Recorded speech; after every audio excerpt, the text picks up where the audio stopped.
नमस्कार दोस्तों। आज के वीडियो में हम बात करने वाले हैं लैक्टिक एसिड बेसिलस टैबलेट के बारे में। आज हम जानेंगे कि ये टैबलेट कौन सी कैटेगरी की दवा है, इसके कौन कौन से पॉपुलर ब्रांड नेम मार्केट में आते हैं, इस टैबलेट का उपयोग कहाँ कहाँ किया जाता है, इसके क्या क्या साइड इफ़ेक्ट है, इस टैबलेट को कितनी मात्रा में और कब लेना चाहिए और इसे लेते समय क्या क्या सावधानियां रखनी चाहिए। तो ये सभी बातें जानने के लिए वीडियो को पूरा देखें, जिससे आपके सारे कंसेप्ट क्लियर हो सके।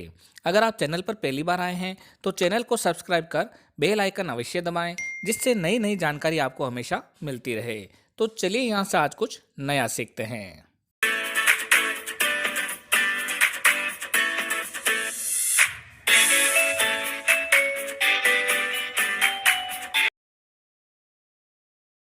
लैक्टिक एसिड बेसिलस एक प्रोबायोटिक दवा है जिसमें लैक्टोबैसिलस स्पोरोजीनस नामक बैक्टीरिया के स्पोर्स रहते हैं। ये दवा इंटेस्टाइनल फ्लोरा को रीस्टोर करती है, गट इम्बैलेंस को सही करती है, यानी कि जो हमारी इंटेस्टाइनल इम्बैलेंस हो रखा है बैक्टीरिया का उसको सही करती है, और इंटेस्टाइनल इम्यूनिटी को बूस्टअप करती है। ये दवा मार्केट में lactic acid bacillus tablet, lactic acid bacillus capsule व लैक्टिक एसिड बेसिलस की सचेत के रूप में अवेलेबल है। लैक्टिक एसिड बेसिलस मार्केट में दो स्ट्रेंथ में अवेलेबल है।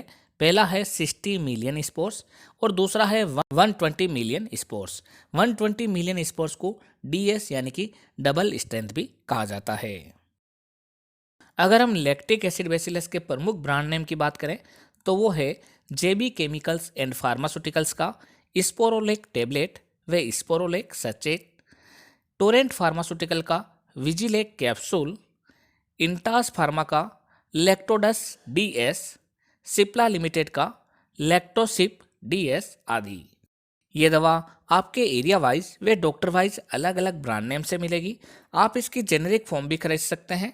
जेनेरिक फॉर्म भी उतनी इफेक्टिव रहती है जितनी की branded form. Lactic acid bacillus tablet का प्रयोग दस्त यानी कि डायरिया को रोकने में किया जाता है।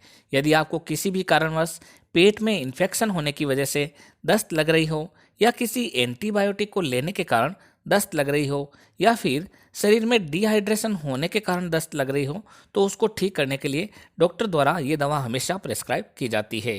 या फिर आप इसे ओटीसी दवा यानी कि ओवर द काउंटर दवा के रूप में भी ले सकते हैं। ये दवा हमारे शरीर में गट फ्लोरा को बैलेंस करती है, जिससे पाचन सही हो जाता है तथा एब्डोमिनल डिस्कम्फर्ट, ब्लोटिंग, फ्लैटुलेंस आदि कम हो जाती है। अगर किसी व्यक्ति को इरिटेबल बाउल सिंड्रोम हो, जिसमें व्यक्ति की आंत में सूजन आ गई हो, पेट में दर्द हो रहा हो, मल त्यागने का समय पर्टिकुलर फिक्स नहीं हो और उसे बार बार जाना पड़ रहा हो, तब ऐसी कंडीशन में भी डॉक्टर द्वारा ये दवा प्रेस्क्राइब की जाती है। इसका उपयोग लैक्टोज इनटॉलरेंस नामक बीमारी में भी किया जाता है। इसके अंतर्गत मरीज को डेयरी प्रोडक्ट में आने वाले लैक्टोज को डाइजेस्ट करने में परेशानी रहती है, जिसके कारण पेट में गैस बनना, ब्लोटिंग होना, साथ ही साथ पेट दर्द होना आदि रहता है। तब डॉक्टर द्वारा ये दवा प्रेस्क्राइब की जा सकती है। इसका प्रयोग इन्फ्लेमेटरी बाउल डिजीज में भी किया जाता है, जिसे हम क्रोहन्स डिजीज भी कहते हैं। इस डिजीज के अंदर मरीज की आंतों में सूजन आ जाती है और खाना पचने में भी बहुत ही परेशानी होती है। तब ऐसी कंडीशन में डॉक्टर द्वारा इस दवा को प्रेस्क्राइब किया जाता है। अगर किसी व्यक्ति के मुंह में अल्सर यानी कि छाले हो गए हों, तो उसे ठीक करने के लिए भी lactic acid bacillus tablet doctor द्वारा प्रेस्क्राइब की जाती है। इसका प्रयोग डॉक्टर द्वारा एंटीबायोटिक के साथ में भी किया जाता है, क्योंकि एंटीबायोटिक मेडिसिन लेने के बाद कई मरीजों में दस्त होने की शिकायत रहती है, इसलिए इसे पहले ही एंटीबायोटिक के साथ में दिया जाता है। अब हम बात कर लेते हैं कि इस दवा को कब और कैसे लेना चाहिए। इसकी डबल स्ट्रेंथ की डोज के बारे में बात करें तो डबल स्ट्रेंथ की डोज सामान्यतः एडल्ट में दिन में 2 बार खाना खाने से पहले या बाद में कभी भी दिया जा सकता है। और अगर किसी व्यक्ति को सीवियर प्रॉब्लम हो, बहुत ही ज़्यादा प्रॉब्लम हो, तो उसे दिन में 3 बार भी इस दवा को दिया जा सकता है। इसे बच्चों में स्पोरोलेक सचेट के रूप में या लैक्टिक एसिड बेसिलस की आधी आधी टैबलेट के रूप में डॉक्टर द्वारा प्रेस्क्राइब किया जाता है। लैक्टिक एसिड बेसिलस की टैबलेट को ब्रेस्ट फीडिंग मदर यानी कि दूध पिलाने वाली माताओं व प्रेगनेंसी में हमेशा डॉक्टर की सलाह पर ही दिया जाना चाहिए। अगर हम इस दवा के साइड इफ़ेक्ट के बारे में बात करें तो कॉमनली इस दवा से किसी भी प्रकार का कोई भी साइड इफ़ेक्ट नहीं रहता है।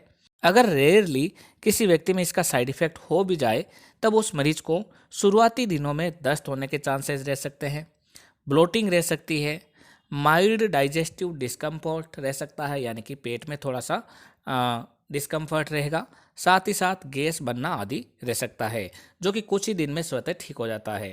अगर ये प्रॉब्लम काफ़ी दिनों तक बनी रहे तब इस दवा को बंद कर अपने डॉक्टर की सलाह लेनी चाहिए। तो दोस्तों ये थी जानकारी लैक्टिक एसिड बैसिलस टेबलेट के बारे में। जब भी कोई दवा लें तो अपने डॉक्टर की सलाह से ही लें। इसी तरीके के वीडियो देखने के लिए हमारे चैनल को सब्सक्राइब कर बेल आइकन अवश्य दबाएं जिससे नई नई जानकारी आपको सही समय पर मिल सके। एक बार फिर मिलते हैं एक नई दवा की जानकारी लेकर एक नई वीडियो के साथ, तब तक के लिए धन्यवाद।